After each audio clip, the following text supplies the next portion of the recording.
So the problem we're solving is that a lot of donor livers that come into transplant centers are too fatty and ultimately can't be used and have to be discarded. So we're trying to salvage otherwise discarded donor livers by using a combination of new technologies. We have a heavily genomics-based approach to identifying targets we want to knock down to rejuvenate these livers. We have a computational element to how we design our experiments in the lab to get to a lead asset. And then ultimately, a very enabling technology for what we do is this exciting new machine that was invented in Oxford by a bunch of great engineers and transplant surgeons over there. And it's used to keep livers alive before they're transplanted as a way to better assess them and even improve some of the function of the liver.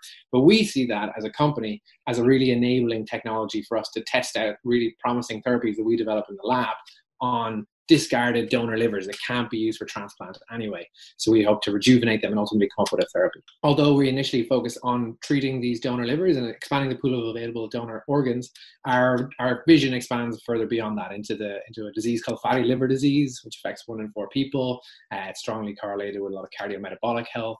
And ultimately, we're using the transplant space as a way to de-risk and develop therapies that will be more broadly applicable to the 1 in 4 of us who are affected by that disease. As Jack mentioned, the basic idea here is thinking around therapies for fatty liver disease. So liver stress is something that I've been thinking about a long time, even in days gone by when I was really more just a medical doctor before sort of transitioning over to big genomics and the dark side of modeling, because really liver stress is at the heart of so many diseases as we age. And traditionally, a lot of it has not been addressed properly. And so one area that has been neglected is this problem of fatty liver disease. For a long time, I even remember in med school, we were always taught that it's no big deal, really. You get older, you get love handles, and you also build up a little bit of fat in the liver. That's what happens. And as time has evolved, we've begun to get a better understanding of distributions of fat in your body and what that means for your health as you get older. And we've become more acutely aware of what fat inside the liver means. And it means roughly 2 things. It's bad news for the body. It's a big complicating factor in cardiometabolic disease. So I mean your risk of heart attacks, strokes, diabetes. It is also a big complicating factor in just basic liver function.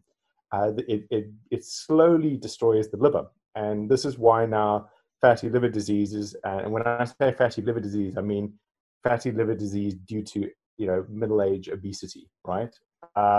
Is now becoming the main reason for needing a liver transplant, but is also the main reason for the shortage of donor livers. And so that's where this becomes a really big challenge, because you're losing out on both sides. How we got into this is I'm a cellular genomicist. That's the label I use these days.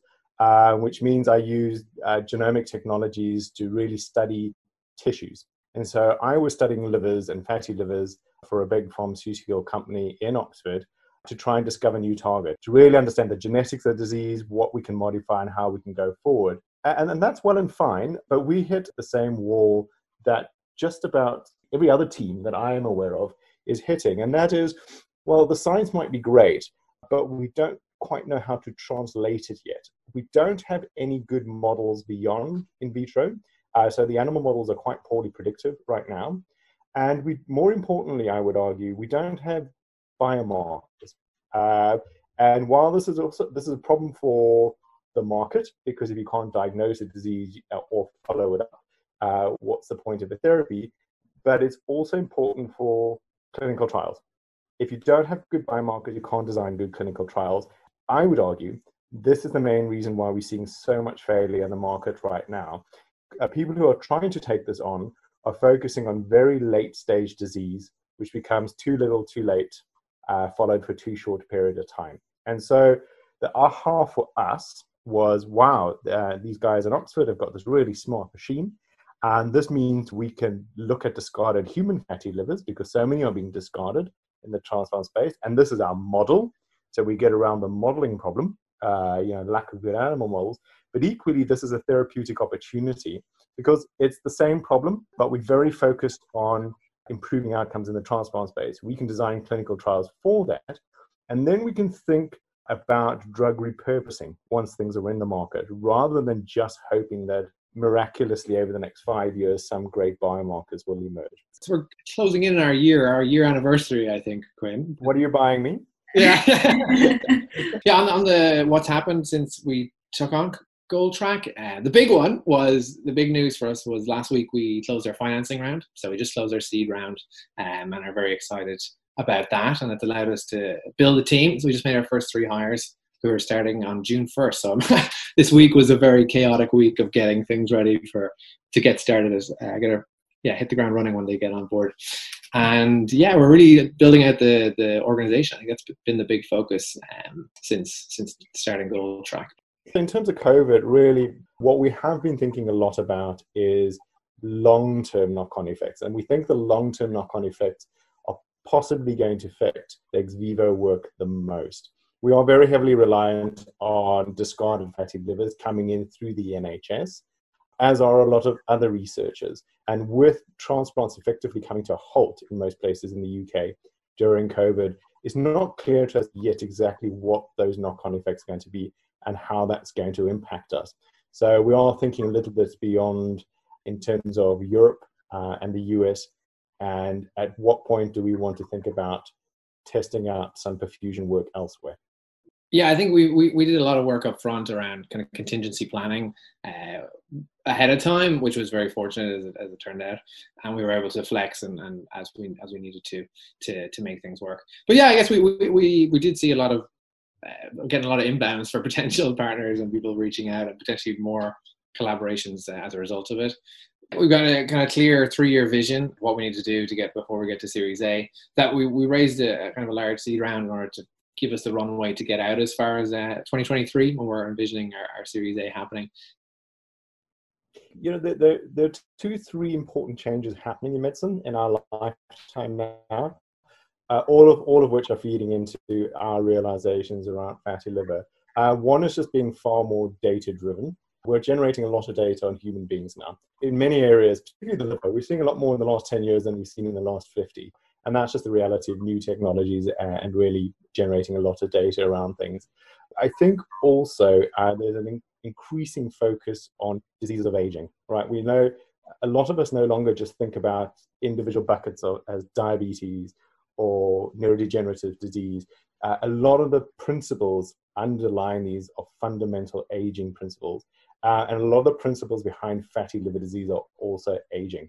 So you're seeing a lot of that thinking feeding into the liver and the interplay with age and obesity and what's the best way to deal with this, not just for the liver, but for the individual and their health span. I will say overall, at the last 10 years, my feeling is that there's been a very healthy change now in attitude towards more to being more explicit about tackling fundamental aging processes rather than just end-stage disease, diabetes, neurodegenerative diseases, etc. In the UK, we've seen headlines around this new cholesterol jab that could last 6 months. The technology behind that is the same technology that we're taking on board as a company. And these are gene silencing therapies, which are incredible. It's a total step change in how we think about fundamentally reprogramming the metabolism in the liver.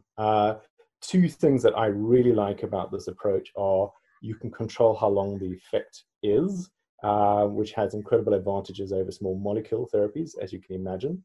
A second importance with these therapies is we can target it specifically to the liver. And the third one really is, I would argue, I don't think it's too controversial, that if you focus on gene silencing therapies like this, it's far simpler to come up with good combination therapies. And that is something that is sorely missing in chronic diseases like fatty liver disease, neurodegenerative disease again. We really need to be thinking about these diseases as combination treatments. And that's very difficult to do when it's already very difficult just to get one target and one small molecule that works for that target. Whereas focusing on this kind of modality makes the problem a little bit easier. Still very difficult, but a little easier. It seems like healthcare funding, particularly early stage life sciences funding, hasn't been as disrupted as other industry because we're in a long-term game, right? It takes a long time from where we are now to get to a product where we're going to have any meaningful revenue. I think investors are, even we got more interest from tech investors than I think would be typical of a life sciences company like ourselves, particularly because people are realizing they need to put money in longer term, safer bets where there aren't going to be major disruptions to So I guess, yeah, as a final comment for people in our shoes who are trying to get an early stage company off the ground, there is hope. Yeah, I think this is the decade of bio, the decade of healthcare, because yeah, like COVID has just made it so apparent to everyone how important it is, and yeah, I think we'll see more and more investment coming into the field.